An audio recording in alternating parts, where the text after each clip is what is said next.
Ujung Malang adalah sebuah perkampungan kecil yang terletak di pesisir utara Pulau Jawa bagian barat, dan kini telah berganti nama menjadi Ujung Harapan.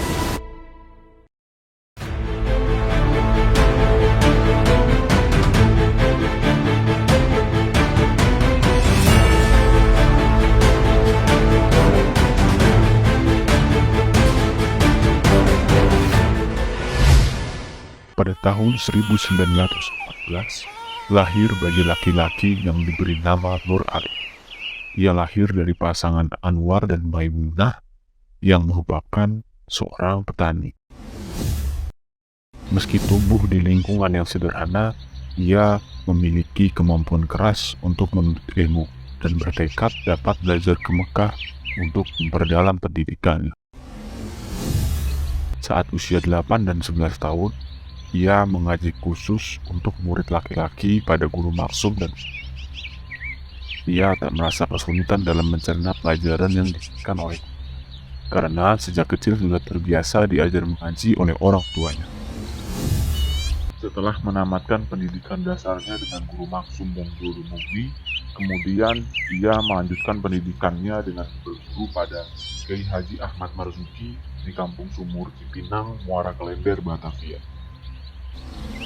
Ketika berguru di pondok Kiai Haji Marzuki, Nur Ali dianggap sebagai murid yang pandai, cerdas, dan giat. Semua mata pelajaran mampu dikuasainya dengan baik. Dengan guru Marzuki, ia diajarkan kitab-kitab yang lebih tinggi, sebagai lanjutan dari apa yang telah dipelajari oleh guru-guru sebelumnya. Seiring dengan kesibukannya menuntut ilmu, sesekali ia memperhatikan kehidupan masyarakat di lingkungan kampung dan sekitarnya. Jika gurunya mengajarkan agar tidak melakukan tindak maksiat seperti mencuri, berjudi, makan daging anak haram dan mabuk, justru pada kenyataannya ia dihadapkan pada kondisi realita tersebut.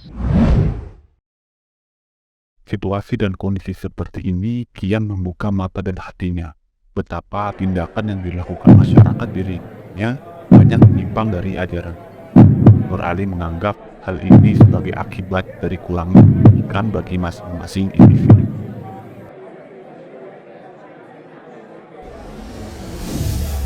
Ia pun mulai berpikir kritis dan teliti.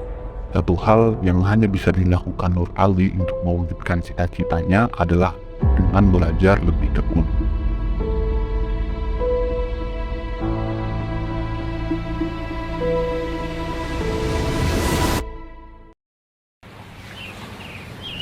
Pada bulan Oktober tahun 1934, akhirnya Nur Ali berangkat ke Haramain Mekah untuk melanjutkan pendidikan yang lebih tinggi. Di Mekah, ia belajar kepada banyak guru. Salah satu yang memberikan pengaruh terhadap perkembangan intelektualnya adalah Syekh Muhammad Ali Al-Maliki, karena amanah dari guru Marzuki kepada Nur Ali untuk menemui Syekh Ali Al-Maliki pertama kali. Selain berguru kepada Syekh Ali Al-Maliki, Nur Ali juga menggali ilmu dari beberapa syekh-syekh lain.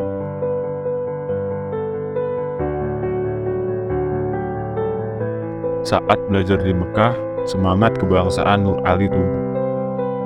Ia pernah merasa terhina oleh ucapan pelajar asing yang mencibir kondisi penjajahan yang dialami bangsa Indonesia oleh Belanda saat itu.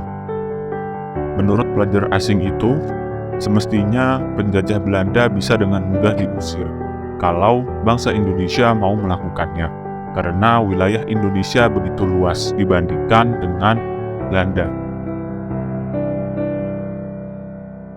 Hal tersebutlah yang membuat jiwa nasionalisnya tumbuh, dan ia berpikir bahwa hal tersebut bisa terjadi karena salah satunya adalah faktor kebodohan, dan satu-satunya jalan untuk bisa memerdekakan adalah pendidikan.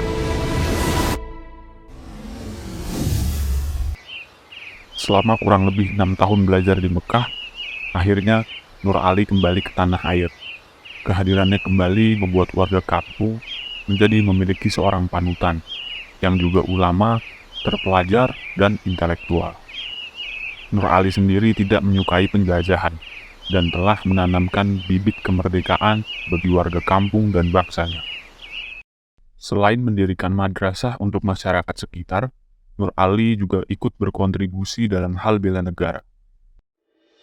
Ia dipercaya menjadi Ketua Laskar Rakyat Bekasi, kemudian ia terpilih menjadi Komandan Batalion 3 Laskar Hizbullah Bekasi. Bersama Laskar Hizbullah, Nur Ali kerap terlibat dalam beberapa pertempuran. Di antaranya pertempuran melawan pasukan Sekutu di Satakapuk Pondok Gede Bekasi pada tanggal 29 November 1940. Saat Belanda melancarkan agresi militer pertama pada tanggal 21 Juli 1947, sejumlah wilayah di Jawa Barat termasuk Bekasi, Karawang, dan Cikampek berhasil dikuasai pasukan Nika Belanda. Saat itu, basis pertahanan militer Republik Indonesia di 3 wilayah itu sudah berhasil dihancurkan Belanda. Saat terjadi kekosongan militer Indonesia ini, Kiai Haji Nur Ali berinisiatif pergi ke Yogyakarta untuk bertemu dengan pemimpin militer Indonesia, Jenderal Sudirman.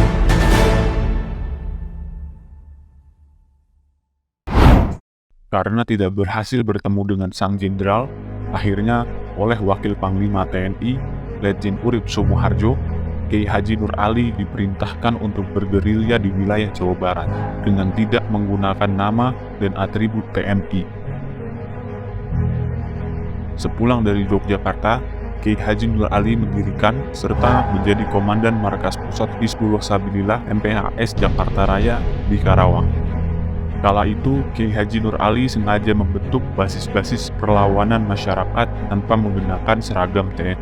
Pasca agresi militer Belanda pertama, pasukan Belanda yang menguasai wilayah Jakarta Raya dan Jawa Barat menganggap keberadaan pemerintah dan tentara Republik Indonesia sudah tidak ada. Untuk menunjukkan eksistensi Republik Indonesia di wilayah yang klaim telah dikuasai pasukan Belanda, Kiai Haji Nur Ali dan pasukannya memasang bendera merah putih pada sejumlah pohon di kawasan Rawagede, Bekasi. Belanda mengira hal itu dilakukan pasukan TNI di bawah perintah Komandan Lukas Kustario yang memang sedang diburu oleh pasukan Belanda. Karena pasukan Belanda tidak berhasil menemukan Komandan Lukas, maka hal ini menyulut kemarahan pasukan Nika Belanda di kawasan Rawagede, Bekasi. Kemarahan pasukan Belanda ini dilampiaskan dengan membantai sekitar 400 warga yang dianggap pro Republik Indonesia. Sejumlah orang tak bersalah jadi korban. Seluruh laki-laki di kampung tersebut dieksekusi mati oleh Belanda. Rawagede pun bersimpah darah. Kali Rawagede menjadi merah oleh mayat berkelimpangan di mana-mana. Para wanita menangis dan hanya bisa meratap.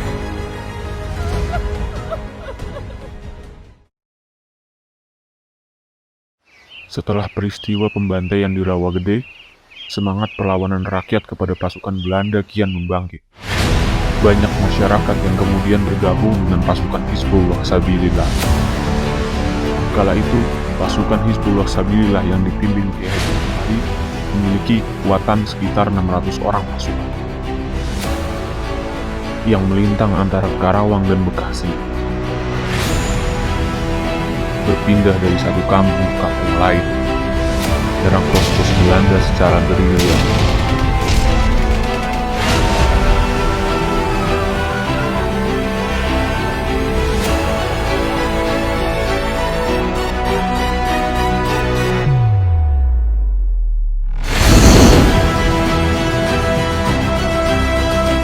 Belanda yang kesulitan menangkap sosok Kiai Haji Nur Ali sempat menjuluki ia sebagai polisi belut putih. Selain itu, karena kemampuan memimpin pasukan secara gerilya, Kiai Haji Nur Ali dijuluki masyarakat sebagai Singa Karawang Bekasi.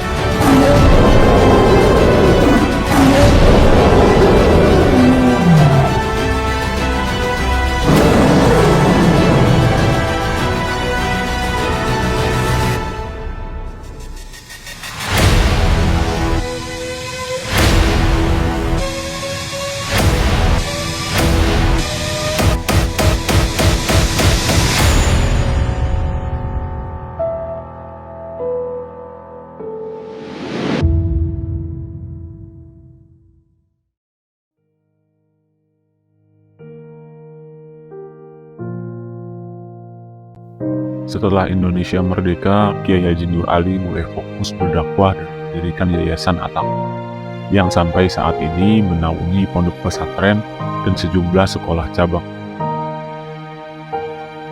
Hingga pada 29 Januari 1992, beliau wafat di usia 78 tahun, yang kemudian dimakamkan di Pondok Pesantren At-Taqwa Putri, Pondok Ungu, Bekasi.